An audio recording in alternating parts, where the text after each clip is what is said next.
ఇంతేనా? గమ్యం ఒక్కటే, ఇంజనీరింగ్ నుంచి యానిమేషన్ వరకు ఎన్నో కోర్సులతో అత్యుత్తమ విద్యను అందిస్తోంది KLH యూనివర్సిటీ.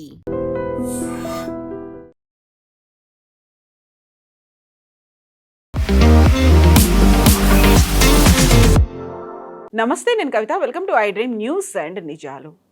యుద్ధ విరమణ కోసం ఇరాన్ ప్రతిపాదించినటువంటి శాంతి ప్రతిపాదనల్ని అమెరికా నిర్ద్వంద్వంగా తోసిపుచ్చింది. డొనాల్డ్ ట్రంప్ వాటిని యాక్సెప్ట్ చేసే ప్రసక్తే లేదు అంటున్నారు. ఈ నేపథ్యంలోనే యుద్ధం ఇంకా కొనసాగుతుందా, ఆపరేషన్ ఎపిక్ ఫ్యూరీ ముగిసింది అని అమెరికా అనౌన్స్ చేసిన తర్వాత ఇప్పుడు శాంతి ప్రతిపాదనకు యాక్సెప్ట్ చేయకపోవడం అంటే యుద్ధం కంటిన్యూ అవుతుంది అనేటువంటి సంకేతాలు ఇవ్వడమేనా? దీన్ని దృష్టిలో పెట్టుకునే హైదరాబాద్లో ప్రధానమంత్రి నరేంద్ర మోదీ మన దగ్గర ఇంధనానికి సంబంధించి ఎంత పొదుపుగా వాడుకోవాల్సినటువంటి అవసరం ఉంది అనే మాట చెప్పారా?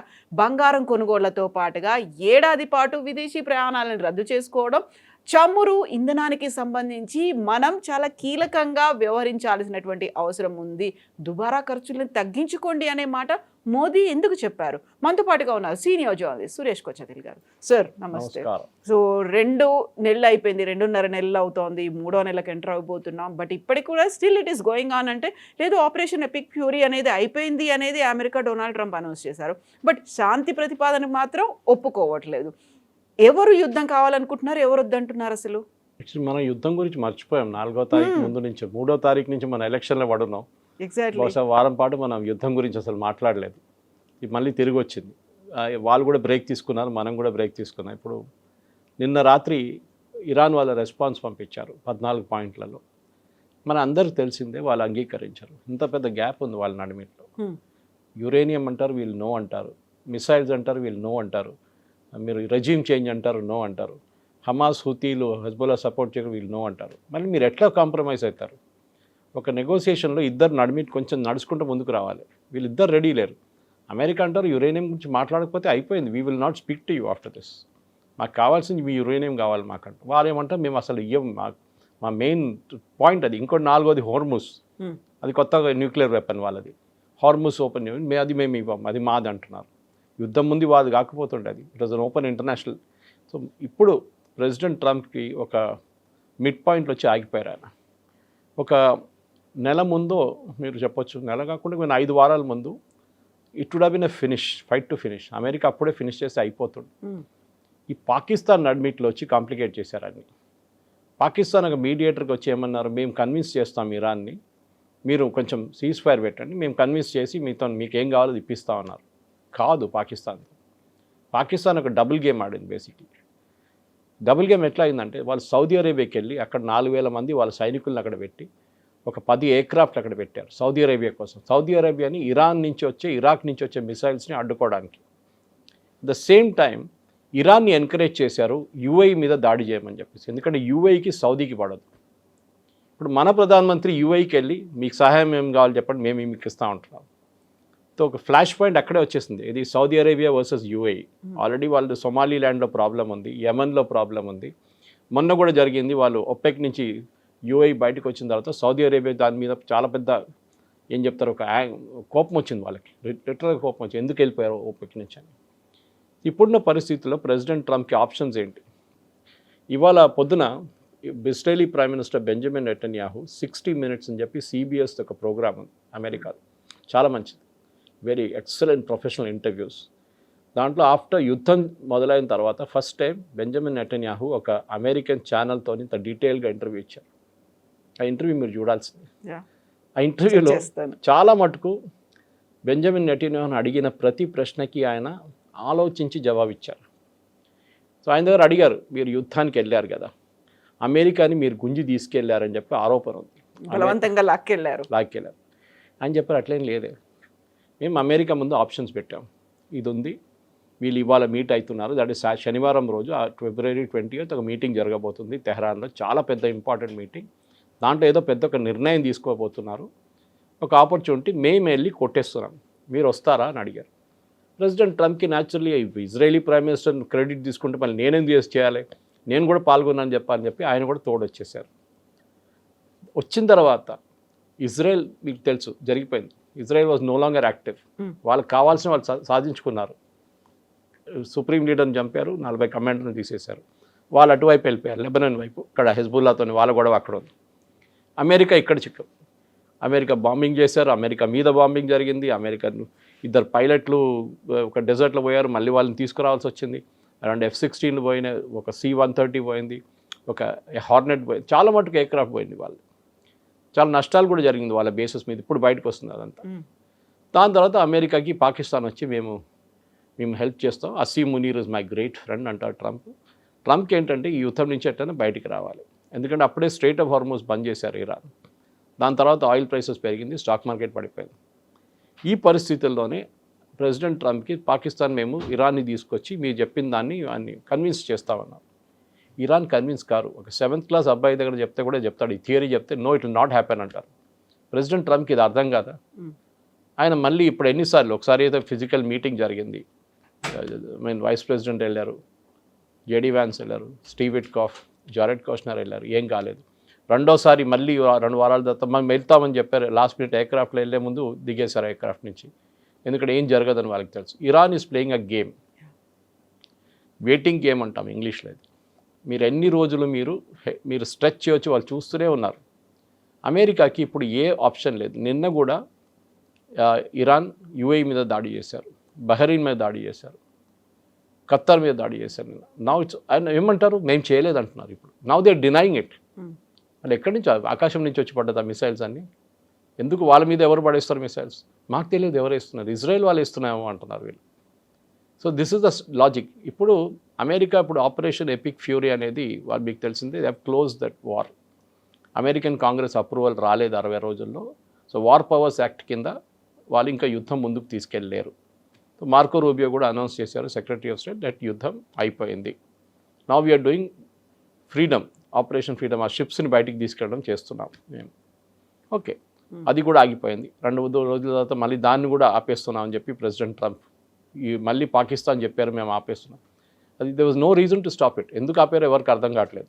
సో సౌదీ అరేబియా వాళ్ళ బేస్ మాకు ఇవ్వలేదని కొంచెం రూమర్స్ వచ్చింది. ప్రెసిడెంట్ ట్రంప్ నిరాకరించారు. తర్వాత సౌదీ అరేబియా అన్నారు, no we're allowing our base to be used, వాళ్ళ ఎయిర్క్రాఫ్ట్ ఏదైనా యూజ్ చేసుకోవచ్చు. ఇప్పుడు ఒక స్టేటస్ కోకి వచ్చేసారు. సో బెంజమిన్ నెతన్యాహు దగ్గర ఇది అడిగారు, మీ ఎండ్ ఆబ్జెక్టివ్ ఏంటి యుద్ధం నుంచి అంటే, ఒకటి ఆ రెజ్యూమ్ అక్కడ ఉండకూడదు, రెండోది వాళ్ళ చేతిలో ఉన్న యురేనియం మేము తీసుకుపోతాం.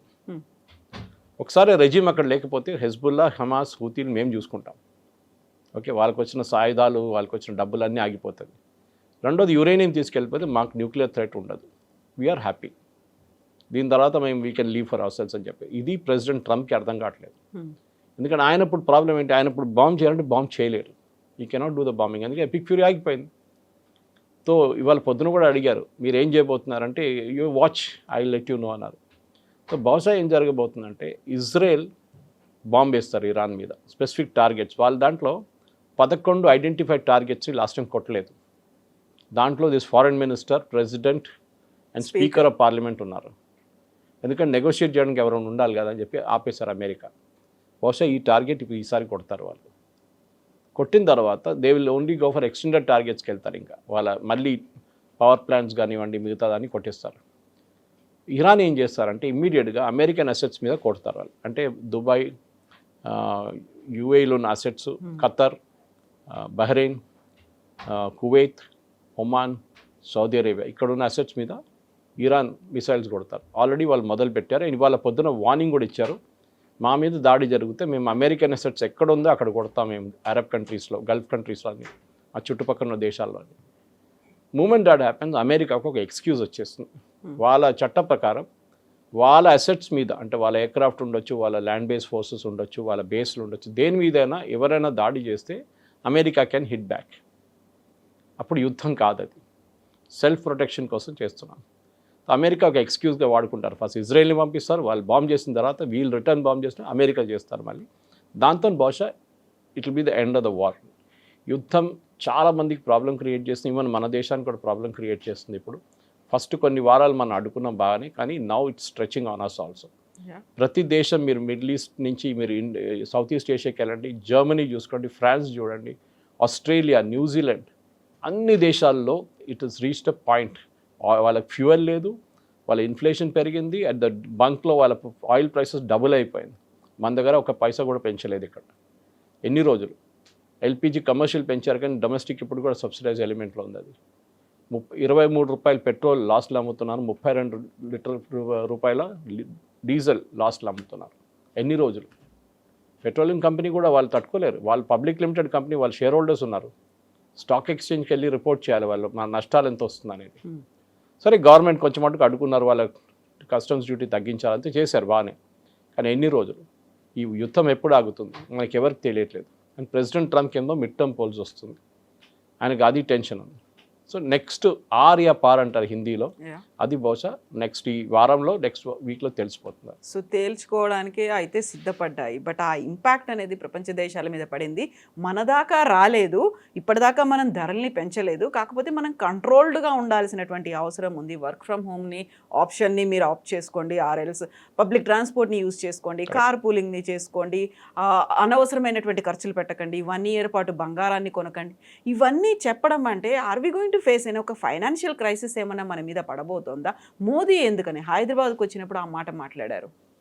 మోదీ గారు 2 సంవత్సరాల తర్వాత వచ్చారు, 2024 టేక్ ఓవర్ చేసిన తర్వాత వచ్చారు వెళ్ళారు, కానీ ఒఫీషియల్ విజిట్ ఏం చేయలేదు. అందులో కూడా ఆయన ఇక్కడికి వచ్చాడు అంటే పొలిటికల్గా ఏదో ఉండబోతోంది. After Bengal next target is Telangana and Punjab అని చెప్పిన తర్వాత దానికి పొలిటికల్గా ఏదో ఉంటుందేమో, కార్యకర్తల కోసం మాట్లాడతారేమో అనుకుంటే ఇక్కడ నుంచి దేశ ప్రజలకు ఒక సంకేతాన్ని, సందేశాన్ని ఎందుకు ఇచ్చారు అసలు?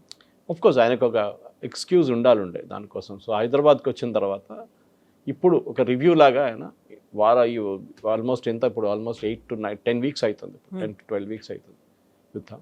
February 28 తారీఖు మొదలైంది. So March, April and we're in May 10th. సో టెక్నికలీ ఒక 70 రోజులు అని చెప్పొచ్చు. 70 రోజులు ఒక యుద్ధం జరిగిన తర్వాత దాని ఇంపాక్ట్ ఏముంటుంది? ప్రతి దేశం మీద ఇంపాక్ట్ ఉంది. ఆస్ట్రేలియాలో ప్రాబ్లం ఉందని చెప్పాను చూడండి నేను. Entire Europe is suffering. Inflation అన్ని ప్లేసెస్లో ఇన్ఫ్లేషన్ పెరిగిపోయింది, జీడిపి పడిపోయింది. మన దగ్గర కూడా ఉంటుంది ఇంపాక్ట్, ఉండదని కాదు. కానీ మోదీ గారు ఏమంటున్నారు, మన దగ్గర కొన్ని ప్రాక్టికల్ సొల్యూషన్స్ ఉంది విచ్ మనం కోవిడ్ టైంలో ఉపయోగించాం. కోవిడ్ టైంలో అఫ్కోర్స్ ఎవరు బయటికి వెళ్ళలేదు, సో ఫ్యూయల్ కన్సంప్షన్ దారుణంగా పడిపోయింది. నాలుగు వాళ్ళు రోడ్డు మీద తిరిగారు అప్పుడు మీడియా కోసం. ఓకే, ఇంటర్వ్యూలు చేసుకుంటా ఎక్కడెక్కడ పోలీసు వాళ్ళతోని, వీళ్ళతో మెడికల్ ప్రొఫెషనల్తోని, ఫుడ్ డిస్ట్రిబ్యూట్ చేసిన వాళ్ళతో. కానీ మిగతా వాళ్ళు అందరూ ఇంట్లో ఉన్నారు. సో వర్క్ ఫ్రమ్ హోమ్ మొదలు పెడదాం వేర్ ఎవర్ పాసిబుల్. స్కూల్ అయితే ఎట్లయినా క్లోజ్ ఉంది, అట్లీస్ట్ June 1st week దాకా క్లోజ్ ఉంటుంది. కావాలంటే ఒక 2 వారాలు ఎక్స్టెండ్ చేసుకోవచ్చు, పెద్ద ప్రాబ్లం ఏం లేదు దాంట్లో. కాకుండా మిగతా ఏం చేయాల్సి వస్తుంది? ఒకటి, ఈ side use metro, public transport use చేయండి, ఎక్కడైతే మెట్రోలు ఉన్నాయి అక్కడ యూజ్ చేయండి. ఇంకోటి ఆయన అన్నారు cooking oil consumption, which is very interesting. Cooking oil consumption దీనికంటే ముందు కూడా చెప్పారు ఆయన ఈ మాట. ఎందుకంటే మనం కుకింగ్ ఆయిల్ అనుకుంటాం మన దేశంలో తయారవుతుంది అనుకుంటాం, ఐటీసీ కానీ, ఫ్రీడమ్ ఆయిల్ కానీ, మిగతా కంపెనీలు కానీ, వీళ్ళందరూ మన దగ్గర ధారా వాళ్ళ అలాంటిది ఇక్కడ తయారవుతుంది. Correct, they are made here, crushed here, కానీ దాని సీడ్స్ బయట నుంచి వస్తుంది. ఫర్ ఎగ్జాంపుల్ సన్ఫ్లవర్ సీడ్స్ కూడా మన దగ్గర ప్రొడక్షన్ చాలా తక్కువ, మనం యూక్రెయిన్ నుంచి తెచ్చుకుంటాం. మనం దానికోసం యూక్రెయిన్ యుద్ధం మొదలైనప్పుడు సడన్గా సన్ఫ్లవర్ ఆయిల్ రేట్స్ 220 రూపాయలకి వెళ్ళింది. తర్వాత మనం ఇంకా సోర్సెస్ నుంచి తెచ్చుకున్నాం, తగ్గింది అప్పుడు రేటు. ఈ same Malaysian palm oil Malaysia నుంచి తెచ్చుకుంటాం మనం, ఇక్కడ ఫైన్ ప్రోడక్ట్ మనం తయారు చేస్తాం దాన్ని. So we have to cut down అన్న మోదీ గారు చెప్పారు, హెల్త్ కోసం కూడా మంచిదే అది. మీరు ఆయిల్ కొంచెం తక్కువ యూజ్ చేయండి. మన ఆయిల్ చాలా ఎక్కువ యూస్, ఎస్పెషలీ మన తెలుగు కుకింగ్లో అయితే పైన ఒక లేయర్ ఆఫ్ ఆయిలే ఉంటుంది దానికి. దేశం కోసం మాత్రమే కాదు, దేహం కోసం కూడా అనే మాట. సో అదొక మెయిన్ రీజన్ అదొకటి. సో వర్క్ ఫ్రమ్ హోమ్ అనేది ఒక ఐడియల్ సొల్యూషన్. యాక్చువల్లీ కోవిడ్ తర్వాత మీకు తెలిసిందే చాలా మటుకు కంపెనీలో ఒక హైబ్రిడ్ మోడల్కి వచ్చేసారు. వాళ్ళు కూడా తెలిసిపోయింది, అందరూ ప్రతిరోజు రావక్కర్లేదు. 4 రోజులు పని చేస్తే 2 రోజులు రావచ్చు, లేకుంటే 3 days and 2 days 5-day week ఉన్న వాళ్ళకి you can come on hybrid model. బహుశా కొంతమంది దానికి వెళ్ళిపోతారు, మళ్ళీ హైబ్రిడ్ మోడల్కి వెళ్ళి. ఎందుకంటే నేను ఇవాళ పొద్దున కూడా రోడ్ మీద వస్తున్నాం, ఇంటికాడ నుంచి ఇక్కడ స్టూడియోకి వస్తున్నప్పుడు మొత్తం ట్రాఫిక్ జామ్, ఎక్కడ చూసినా అక్కడ. అంటే ప్రజలు వినట్లేదు అసలు. మేబీ దాని ఇంపాక్ట్ కొన్ని రోజుల తర్వాత వస్తుంది. నేనైతే I'm all for cutting down అని ఒక చిన్న రేషనింగ్ చేయాల్సిందే. ఎందుకంటే అంతమంది రోడ్డు మీద తిరగక్కర్లేదు, కానీ తిరుగుతున్నారు. ఎందుకంటే పెట్రోల్ ఉంది కదా, డీజిల్ ఉంది కదా, నింపేసి ఫుల్ ట్యాంక్ కొట్టేసుకుంటూ తిరుగుతున్నారు వాళ్ళందరూ. కానీ తగ్గించాల్సింది, మొదటిగా ఇదే చెప్పారు. ఇంకోటి ఆయన చాలా మటుకు చెప్పారంటే అంటే ఒక సెల్ఫ్ డిసిప్లిన్ ఉండాలి ఈ టైంలో అని చెప్పారు. అది ఫస్ట్ టైం చెప్పినప్పుడు చెప్పారు కూడా, డిసిప్లిన్ కోవిడ్ టైంలో ఎట్లా డిసిప్లిన్ మెయింటైన్ చేయాలి, డిసిప్లిన్ ఉండాలని చెప్పారు. ఇక్కడ ఉన్న ప్రజలకి మన దగ్గర అది పెద్ద ఒక ప్రాబ్లం, సెల్ఫ్ డిసిప్లిన్ అనేది మన దగ్గర లేదు. కానీ యుద్ధంలో ఉన్న ఇంపాక్ట్ గురించి మాట్లాడుతున్నారు, ఫారిన్ ఎక్స్చేంజ్ గురించి, బంగారం గురించి చెప్పారు. బంగారం కొనక్కర్లేదు, ఒక సంవత్సరం పాటు బంగారం కొనకండి అని చెప్పారు. పొద్దున్నుంచి దాని మీద రియాక్షన్లు వస్తున్నాయి. బంగారం షాప్ వాళ్ళు ఏడుస్తున్నారు, స్టాక్ మార్కెట్ బహుశా నేను చూడలేదు, పడిపోయింది. That is impact immediate, that reaction is there anyway. So బంగారం ఎందుకు కొనొద్దు అంటున్నారు, దానికి కారణాలు ఉన్నాయి. ఒకటి, జస్ట్ లైక్ ఆయిల్, ఇది కూడా మనం బయట నుంచి తెప్పించుకోవాల్సింది 100%. మన దగ్గర చాలా తక్కువ ఉంది ప్రొడక్షన్ బంగారం. సో బయట నుంచి తెప్పించుకుంటున్నప్పుడు న్యాచురలీ ఫారిన్ ఎక్స్చేంజ్ యూజ్ అవుతుంది. మన దగ్గర 700 బిలియన్ ఉందని చెప్తున్నారు, చెప్పాను చూడండి, అది మనం ఒక సంవత్సరం పాటు 2 సంవత్సరాలు కూడా నడిపించుకోవచ్చు. ఫ్రెష్ ఫ్లోస్ వస్తూనే ఉంటుంది మనకి. కానీ ఎన్ని రోజులు? సో కొంచెం తగ్గించుకోండి. ఆఫ్కోర్స్ ఎవరికైనా ఇంట్లో పెళ్లి ఉన్నప్పుడు లేకుండా దాన్ని కొంటారు ఎట్లయినా, కానీ యాజ్ అన్ ఇన్వెస్ట్మెంట్ ఆప్షన్ ఇప్పుడు కొనకండి. యాక్సిడెంట్స్ కొనట్లేదు ఎవరు, ఎందుకంటే రేట్ అంత పెరిగింది ఇప్పుడు. Everybody is waiting for the rate to come down. So అంత కొనట్లేదు. సో బంగారం కొనకండి ఇప్పుడు. నెక్స్ట్ ఒక పాయింట్ ఏం చెప్పారంటే, ఇంటర్నేషనల్ హాలిడేస్ కొంచెం తగ్గించండి. డెస్టినేషన్ వెడ్డింగ్స్ పెట్టుకోకండి. ఇక్కడ ముందు కూడా చెప్పారు, కానీ ఈసారి చాలా క్లియర్గా చెప్పారు. ఈవెన్ ఇంటర్నేషనల్ హాలిడేస్ తగ్గించండి. ఫారిన్ ఎక్స్చేంజ్ మన దగ్గర చాలా మటు ఖర్చు అవుతుంది దానికి. ఈవెన్ డెస్టినేషన్ వెడ్డింగ్ కూడా మీరు లక్షల ఖర్చు పెడతారు బయట.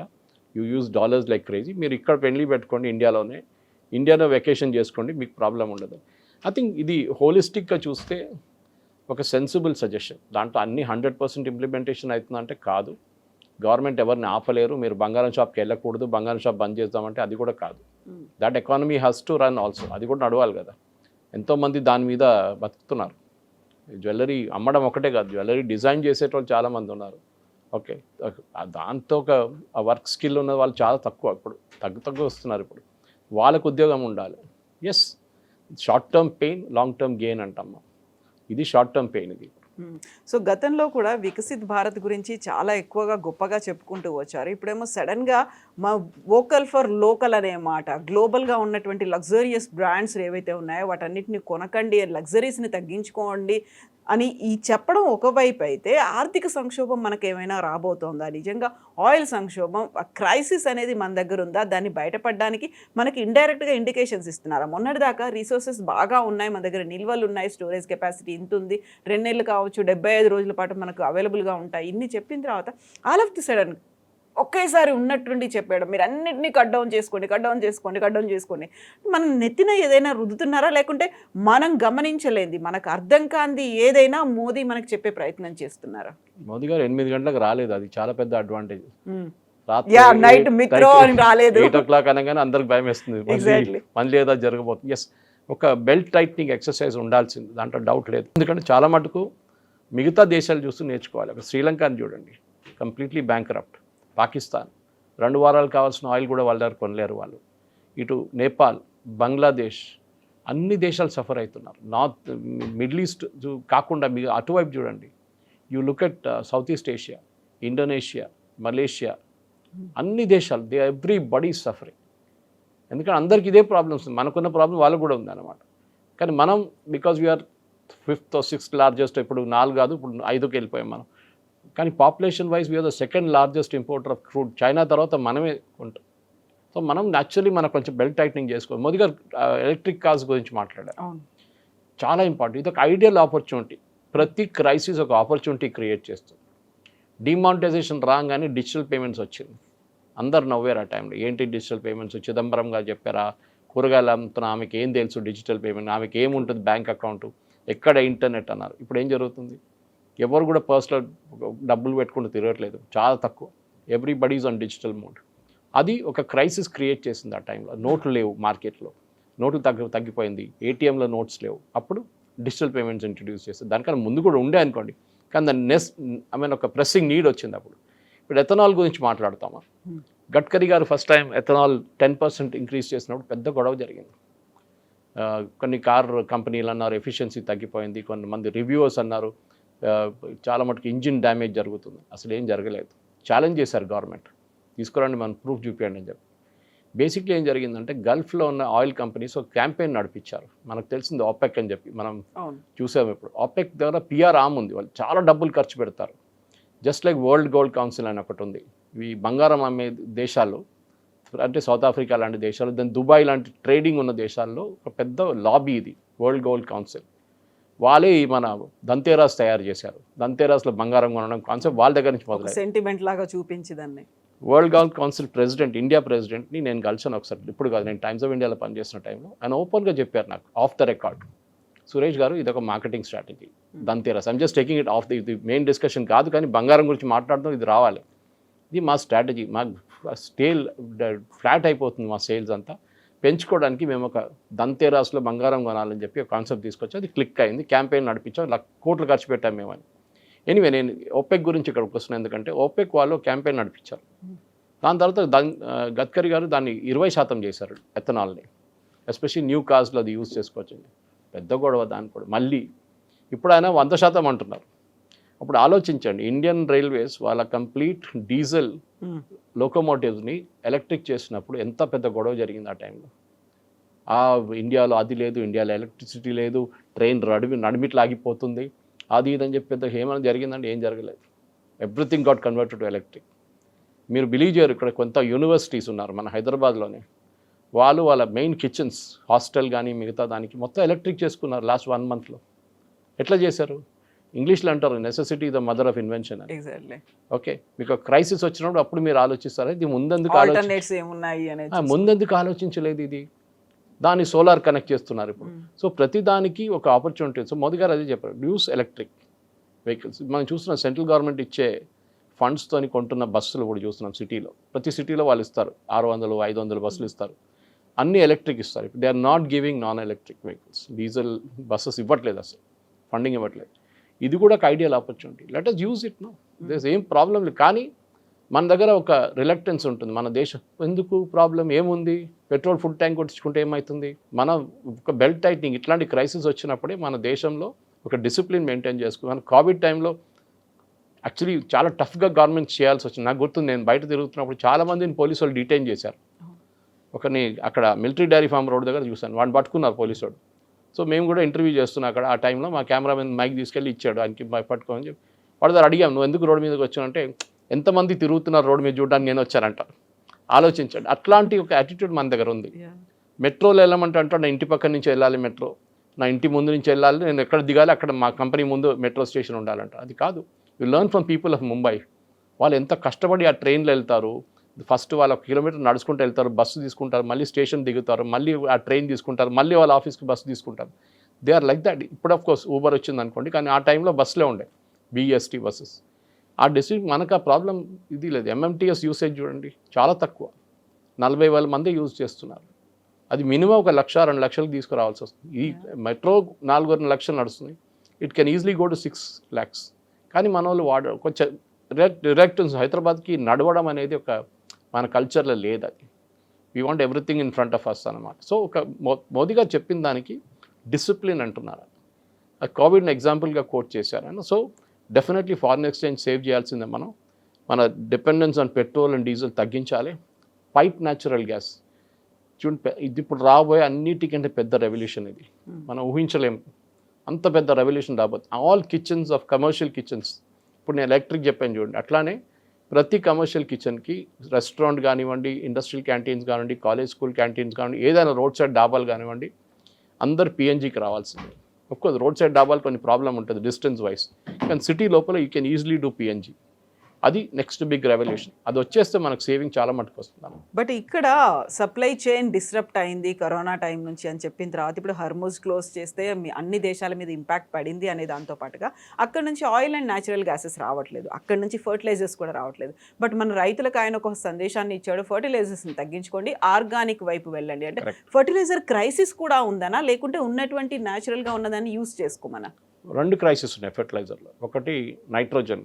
Nitrogen is a by product of crude oil. ఈ క్రూడ్ ఆయిల్ అంటే మనం ఫస్ట్ డీజిల్, పెట్రోల్ అనుకుంటాం, దాని తర్వాత LPG అని. క్రూడ్ ఆయిల్లో చాలా మటుకు బై ప్రోడక్ట్స్ ఉన్నాయి. ఒక్కొక్క ప్రాసెస్లో డిస్టిల్ చేస్తూ వస్తున్నప్పుడు ఒక్కొక్క ప్రోడక్ట్ వస్తుంది. ఒక డిస్టిలింగ్ ప్రాసెస్లో పెట్రోల్ వస్తుంది, దాని తర్వాత డీజిల్ వస్తుంది, కెరసిన్ వస్తుంది, ఎయిర్ టర్బైన్ ఫ్యూయల్ వస్తుంది. చాలా మటుకు డిఫరెంట్ ఫ్యూయల్స్ ఉన్నాయి, compress natural gas and LPG. దాని తర్వాత మీథేన్, నైట్రోజన్, ప్రొపేన్, ఇట్లాంటి గ్యాసెస్ వస్తుంది. సో మనం అదని మర్చిపోతాం. We're only looking at the top bracket. మీకు MRI మిషన్స్ నడిపించాలంటే చాలా మటుకు మన దగ్గర ఆగిపోయి ఉండే MRI మిషన్, ఎందుకంటే దాని మ్యాగ్నెట్స్ ఉంటుంది చూడండి చుట్టూ, ఇట్ గెట్స్ హీటెడ్ అప్, చాలా హీట్ అయిపోతుంది అది యూజ్ చేసేటప్పుడు. దాన్ని కూల్ చేయడానికి మీథేన్ యూజ్ చేస్తారు. అది లేకుండే చాలా ఆగిపోయింది సప్లై, ఖతార్ వైపు నుంచి వస్తుండే అది. It stop totally. ఇప్పుడు మళ్ళీ రిటర్న్ ఇంకొక సోర్స్ నుంచి తెప్పించుకుంటున్నాం మనం. కానీ ఆలోచించండి, మనం అనుకుంటాం బాటిల్స్ లేవు ఇప్పుడు బియర్ కంపెనీ వాళ్ళు అడుగుతున్నారంటే మా దగ్గర బాటిల్ లేవు ఏం చేయమంటారని, ప్లాస్టిక్లో అమ్మొచ్చా అని అడుగుతున్నారు. ప్లాస్టిక్ బాటిల్ కూడా మెటీరియల్ లేదు. Every part is associated with petroleum, దాని బై ప్రొడక్ట్స్ చాలా ఉంటుంది. సో ప్రతి దానికి ఇప్పుడు చూడండి రేట్లు పెరుగుతుంది. దాన్ని మళ్ళీ ఎవరు బ్లేమ్ చేస్తారు? మీరు మోదీ గారిని బ్లేమ్ చేస్తారు, ఎవరు బ్లేమ్ చేస్తారు? Because middle east war is impacting everybody. ఈ యుద్ధం అనేది మన ప్రెసిడెంట్ ట్రంప్కి ప్రాబ్లం లేదు, అమెరికా వాళ్ళ ఫ్యూయల్ వాళ్ళు ప్రొడ్యూస్ చేసుకుంటాం, మనకి ప్రాబ్లం ఉంది. కానీ అక్కడ కూడా రేట్ పెరిగింది. అట్ ద బంక్ వాళ్ళకి $2 నుంచి $4కి వెళ్ళిపోయింది పర్ గ్యాలన్. ఇప్పుడు వాళ్ళు కూడా కోపం ఉంది అక్కడ అమెరికాలో కూడా చాలా మటుకు ప్రజలకి. మన దగ్గర గవర్నమెంట్ మనకి కుషన్ చేసుకున్నారు ఇప్పుడు దాకా, ఎక్సెప్ట్ ఫర్ కమర్షియల్ ఎల్పిజి. కానీ ఏదో ఒక రోజు ఇది కూడా పెరుగుతుంది. కానీ మనం కన్జంప్షన్ తగ్గించుకుంటే we can cut down our cost and then look for alternatives. PNG వస్తే మనం ఎల్పిజి కట్ చేసుకోవచ్చు కంప్లీట్గా, అది గవర్నమెంట్ ప్రపోజల్ అన్నమాట. చూద్దాం ముందుకు వెళ్తూ ఇంకా బహుశా ఇదొక ప్రెసిడెంట్ ట్రంప్ ఇది ఒక 2-4 వారాలు ఇది ఫినిష్ చేసేస్తే situation will come back to normal. కానీ కంప్లీట్ రిలీఫ్ రావాలంటే 6 నెలలు పడుతుంది. అన్ని ఎక్స్పర్ట్స్ అందరు చెప్తున్నారు ఈ యుద్ధం రేపు ఆగితే కూడా 6 నెలలు పడుతుంది. ఇది ఇంపాక్ట్ ఎందుకంటే ఖతార్లో ఉన్న గ్యాస్ ఫెసిలిటీస్ని కొట్టారు ఇరాన్, సౌదీ అరామ్కోని కొట్టారు. అరామ్కో చీఫ్ అన్నారు 1 billion barrels of oil has been lost in this war అని. ఈ ఏం చెప్తారు 4 + 4 8 + 2 10 వారాల్లో we have lost 1 billion barrels of oil supply. లోకంకి వెళ్ళలేదు ఎక్కడికి. సో అది సముద్రంలో పారబోస్తున్నారు అనేది కూడా ఇప్పుడు వస్తుంది. దిస్ వీ టాక్డ్ అబౌట్, మీకు గుర్తుంటుంది ఎగ్జాక్ట్లీ. కర్గ్ ఐలాండ్ నిండిపోతే ఏం చేస్తారు, మనం ఓవర్ హెడ్ ట్యాంక్ లాగా లీక్ అవుతుందని అడిగాం, అదే జరుగుతుంది. ఇరాన్ అంటున్నారు మీరు ఏం పోతే మాది పోతే పోయింది అంతే కదా. వాళ్ళు సముద్రం ఎన్విరాన్మెంట్ మీద కూడా ఎఫెక్ట్ పడుతుంది. సూసైడ్ మెంటాలిటీ ఉంది వాళ్ళకి. మేము పోతాం మిమ్మల్ని కూడా తీసుకెళ్తాం మీ తోడు ఆ తోడు. సో వాళ్ళ ఫిషెస్ పోతుంది, వాళ్ళ ఫిషర్మెన్కి ప్రాబ్లం ఉంటుంది అక్కడ. కానీ ఖతార్కి ప్రాబ్లం ఉంటుంది, కువైత్కి ప్రాబ్లం ఉంటుంది, బహ్రెయిన్కి ప్రాబ్లం ఉంటుంది. ఇరాన్ పట్టించుకోవట్లేదు, మీరు అనుమతించట్లేదు మా షిప్స్ని, మేము కొట్టేస్తాం మేము. ఇది జరుగుతుంది. ఇప్పుడు ఏమంటున్నారు కొత్తగా, ఏ దేశమైనా మా మీద శాంక్షన్స్ పెట్టారో, not just US, Britain, France వీళ్ళందరూ శాంక్షన్స్ పెట్టారు. ఆ దేశాల మీద కూడా మేము వాళ్ళ షిప్స్ మీద కూడా మేము దాడి చేస్తాం. So it's expanding horizontally. ఇప్పుడు ఆపాలంటే ఇరాన్ని కొట్టాల్సిందే, there is no other option. అక్కడున్న రెజీమ్ని కొట్టిపడేస్తే కొత్త రెజీమ్ రావచ్చు, లేకుంటే at least some kind of regime అక్కడ వస్తుంది. కానీ ఇది ఎక్కువ రోజులు నడవాలి. ఫస్ట్ క్లియరెన్స్ చేయాలంటే స్ట్రైట్ ఆఫ్ హార్మస్. అది చేయాలంటే ఇరానియన్ రెజీమ్ని కొట్టాల్సి వస్తుంది. ఆ ఇరాన్ రెమినెంట్స్ మస్కిటో ఫ్లీట్ అనే ఒక ఫ్లీట్ ఉంది అక్కడ, చిన్న బోట్లు, ఆ కర్గ్ ఐలాండ్ వైపు నుంచి ఇక్కడ దాకా కషమ్ ఐలాండ్ దాకా, అది మొత్తం కొట్టాల్సి వస్తుంది వాళ్ళని. సో దానికోసం బ్రిటన్ ఒక వార్షిప్ పంపిస్తున్నారు, ఫ్రాన్స్ పంపిస్తున్నారు. బహుశా వాళ్ళు కూడా they will also get in to action. ఎందుకంటే వాళ్ళు కూడా తెలిసిపోయింది, వాళ్ళ మీద కూడా ఇంపాక్ట్ ఉంది ఇప్పుడు, చాలా మటుకు ఇంపాక్ట్ ఉంది. సో సప్లై చైన్ మీద ఇంపాక్ట్ పడింది, ప్రపంచ దేశాలన్నీ పెంచాయి, మనం పెంచలేదు అని చెప్పినప్పుడు కూడా ఇప్పుడు వినిపిస్తున్నటువంటి వార్తలు ఏంటంటే May 20th తర్వాత పెట్రోల్ అండ్ డీజిల్ రేట్స్ విపరీతంగా పెరగబోతున్నాయి. దానికి సంబంధించే ఇలాంటి ఒక అలర్ట్ మెసేజ్ అనేది. విపరీతంగా పెరగదు. ఇప్పుడు నష్టాలు ₹20 ఉందండి, ₹22-23 ఉంది. మనం అన్ని ఆయిల్ కాంట్రాక్ట్స్ మనది లాంగ్ టర్మ్ కాంట్రాక్ట్స్ ఉంటుంది, మనం రేపటి కోసం ఇవాళ కొనాం. మీరు స్ట్రాటజిక్ పెట్రోలియం రిజర్వ్స్ గురించి చెప్పారు కవిత గారు, మనకి 65 రోజుల స్ట్రాటజిక్ పెట్రోలియం రిజర్వ్స్ ఉంది. మనం ఫస్ట్ ఆల్మోస్ట్ 30 రోజుల స్ట్రాటజిక్ రిజర్వ్స్ మనం వాడుకున్నాం. ఇంకా 30 రోజులు అక్కడ ఉంది. చైనా దగ్గర 220 రోజులది ఉంది, వాళ్ళు కూడా హాఫ్ వాడుకున్నారు. ఎందుకంటే ఎస్పెషలీ స్ట్రైట్ ఆఫ్ హార్మోస్ బంద్ చేసిన తర్వాత వాళ్ళ మొత్తం సప్లై ఎక్కడి నుంచి వస్తుండే, రష్యా నుంచి, ఇరాన్ నుంచి మేజర్ సప్లైస్ ఉండే వాళ్ళకి. ఇప్పుడు రష్యా ఒకటే ఉంది వాళ్ళకి, ఇరాన్ ఇవ్వట్లేదు ఆయిల్. ఇరాన్ ఆయిల్ బయటకు రాలేకపోతుంది. బహుశా ఇప్పుడు బీజింగ్లో మీటింగ్ జరగబోతుంది, ప్రెసిడెంట్ సమిట్ ఒకటి ఉంది, Xi Jinping and president Trump, దాంట్లో ఏమైనా నిర్ణయం రావచ్చు. అది ఇంకోటి, ప్రెసిడెంట్ ట్రంప్ అక్కడ ఉన్నప్పుడు బాంబింగ్ జరిగితే దానికన్నా పెద్ద ఎంబారాస్మెంట్ ఇంకేం ఉండదు. సో ఆయన వెళ్ళే ముందో వచ్చిన తర్వాతనే ఇది జరుగుతుంది. ఆయన చైనాలో ఉన్నప్పుడు బహుశా ఈ బాంబింగ్ జరగదు, అదొక డిప్లొమాటిక్ ఇన్సిడెంట్ అయిపోయింది. మీకు గుర్తుండే మోదీ గారు ఇజ్రాయెల్లో ఉన్నారు February 26, ఆయన ఇండియాకి వచ్చిన తర్వాత బాంబింగ్ జరిగింది. So that maybe it's a coincidence, but జరిగింది అట్లనే. సో ఇది కూడా అంతే జరుగుతుంది. సో చైనా దీంట్లో ఒక పెద్ద రోల్ ప్లే చేస్తున్నారు. ఎందుకంటే ఆయుధాల పార్ట్, బెంజమిన్ నెటన్యాహు 60-minute ఇంటర్వ్యూలు అన్నారు, what role did China play అంటే వీ నో ఇట్ అన్నారు. తర్వాత ఆ క్వశ్చనర్ ఆ ఇంటర్వ్యూ కొంచెం కూడా ప్రెస్ చేసి అని అన్నారు, ఎస్ వాళ్ళు మిసైల్స్కి ఉన్న పార్ట్ సప్లై చేశారు ఇరాన్కి, మాకు తెలుసు, మేము ఎక్కడ కొట్టాలి అక్కడ కొడతాం ఏమని చెప్పారు ఆయన. సో ఈ యుద్ధం ఇప్పుడు ఒక హారిజాంటల్ స్కోప్లో ఎక్స్పాండ్ అయిపోతున్నప్పుడు మనం గుర్తుపెట్టుకోవాల్సింది ఒకటి, ఇజ్రాయెల్ ఒక స్పెసిఫిక్ స్ట్రాటజీతో వెళ్ళారు. వాళ్ళు మీరు యుద్ధం బంద్ చేస్తే కూడా వాళ్ళు బాంబ్ చేస్తారు ఇరాన్ని, అక్కడున్న రెజీమ్ వెళ్ళేదాకా, వాళ్ళు న్యూక్లియర్ సరెండర్ చేసేదాకా. మన దగ్గర పెరుగుతాయంటారా? సో అక్కడికి వస్తున్నాను నేను. ఒక 22 రూపాయలు ఇప్పుడు ఇంటర్నేషనల్ మార్కెట్లో పెరిగింది మనకి ఇంపాక్ట్. దాన్ని క్వశ్చన్ చేయాలంటే గవర్నమెంట్ ఒకవైపు, స్టేట్ గవర్నమెంట్స్ వాళ్ళ వ్యాట్ కట్ చేయొచ్చు, విపరీతంగా వ్యాట్ ఛార్జ్ చేస్తారు ఇక్కడ. మన దగ్గర possibly Telangana is one of the highest, Karnataka తక్కువ ఉండే, ఇప్పుడు కర్ణాటక కూడా పెంచారు ఒక 3 నెలల ముందు, వాళ్ళు డబ్బులు తక్కువ పడ్డదని చెప్పి వాళ్ళ దగ్గర ఫ్రీవీ స్కీమ్స్ ఇచ్చిన తర్వాత. ఒకటి వ్యాట్ తగ్గించవచ్చు, రెండవది కస్టమ్స్ డ్యూటీ తగ్గించవచ్చు, మూడోది అట్ ద బంక్ 3-5 రూపాయలు పెంచవచ్చు నా అంచనా ఇది. Maybe it will be more, maybe it will be less, but as far as possible government దీన్ని కొంచెం ముందుకు తీసుకెళ్ళడానికి ట్రై చేస్తారు. ఎందుకంటే లాస్ట్ 3 సంవత్సరాల్లో పెట్రోలియం కంపెనీస్ చాలా ప్రాఫిట్స్ వాళ్ళు వాళ్ళు దే మేడ్ ఇనఫ్ మనీ, వాళ్ళు సంపాదించుకున్నారు. ఆ ప్రాఫిట్స్ వాళ్ళు ఇప్పుడు వాడుకుంటున్నారు. గవర్నమెంట్ ఆయిల్ బాండ్స్, చిదంబరం గారి టైంలో ఆయిల్ బాండ్స్ ఇష్యూ చేశారు, అది కూడా బహుశా చేయొచ్చు. దట్ విల్ అగైన్ ఎకానమీ మళ్ళీ బాగుపడితే ఆ ఆయిల్ బాండ్స్ మనం ఈజీగా మనం ట్రేడ్ చేసుకోవచ్చు అని గవర్నమెంట్ ఒక స్ట్రాటజీ ఉండొచ్చు. కానీ నేను అనుకుంటాను ఒక మైనర్ ఉంటుంది, అంత పెద్ద మార్పు రాదు. అండ్ మోదీ గారు ఇంకో మెయిన్ పాయింట్ చెప్పారు, మీరు ట్రక్స్ వాడడం మానేసేయండి, పార్సెల్స్ ఇది మీరు రైల్వేలో పంపించండి అన్నారు. That's major point. ఈవెన్ రైల్వేలో రోల్ ఆఫ్ అని చెప్పే కాన్సెప్ట్ ఉంది. ట్రక్స్ ఎక్కించుకుంటారు, చాలా డిస్టెన్స్ ఆల్మోస్ట్ 2000 కిలోమీటర్లు తీసుకెళ్ళి అక్కడ ఇంకో పాయింట్లో డ్రాప్ చేస్తారు వాళ్ళే. సో వాళ్ళ ట్రావెల్ టైం రెడ్యూస్ అవుతుంది. ఇంకోటి వాళ్ళ rough and wear and tyres diesel వాడడం తక్కువైపోతుంది. సో ఇది కూడా చేయాల్సి వస్తుంది. సో ఐ థింక్ ఓవరాల్ మీరు ఒక మార్పు చూస్తున్నారు. అదే టైంలో ట్రక్స్ ఆపలేము మనం, అది ఒక పెద్ద బిజినెస్, అది ఫైనాన్సింగ్ ఉంది దాంట్లో, ట్రక్ వాళ్ళ డ్రైవర్ వాళ్ళ ఉద్యోగం ఉంటుంది, క్లీనర్ ఉంటుంది, వాళ్ళది ఉంటుంది. ట్రక్ బిజినెస్లో టోటలీ స్టాప్ చేయలేం. అండ్ చాలా ఇంటీరియర్ ఏరియాస్లో ట్రక్సే వెళ్తుంది. సో కానీ ఎక్కడో ఒక బెల్ట్ టైట్నింగ్ జరగాల్సిందే. మోదీ గారు బేసిక్లీ ఒక డిబేట్ స్టార్ట్ చేశారు. Good thing, let us debate. మనం ఇప్పుడు వాళ్ళు చూసిన టైమ్స్ ఆఫ్ ఇండియాలో రెసిడెంట్స్ అసోసియేషన్ వెల్కమ్ చేశారంట. ఇప్పుడు నేను అది డీటెయిల్గా చదవాలి, కార్ పూలింగ్ గురించి అంతా మాట్లాడుతూ ఇట్స్ ఎ గుడ్ మూవ్ అంతే. కానీ ప్రాబ్లం ఎక్కడ వస్తుందంటే, నేను నా కార్లో వెళ్తున్నారు, ఇంకో ఇద్దరు నేను ఎందుకు ఎక్కించుకోవాలని చెప్పి కాన్సెప్ట్. కానీ కోవిడ్ టైంలో తర్వాత చేశారు కదా మీరు, సో ఇప్పుడు కూడా చేయొచ్చు మనం. లెట్ us see ఒక మెచ్యూర్ నేషన్గా మనం బిహేవ్ పాజిటివ్ సైడే చూడాలి. ఎస్ ఉండాలి. దానికి బంగారం కొనకూడదని చెప్తే మోదీ గారు షాప్ బంద్ చేయమని చెప్పలేదు కదా, మీరు వెళ్ళి కొనండి కావాలంటే, కానీ ట్రై అండ్ అవాయిడ్ ఇట్. దేశం కోసం కొంచెం ఆలోచించండి, మీకు కావాల్సిన పెళ్లి ఉంటే కొనండి, వెళ్ళి నోబడీ విల్ స్టాప్ యూ అన్నమాట. Yes sir, thank you so much. Thank you very much.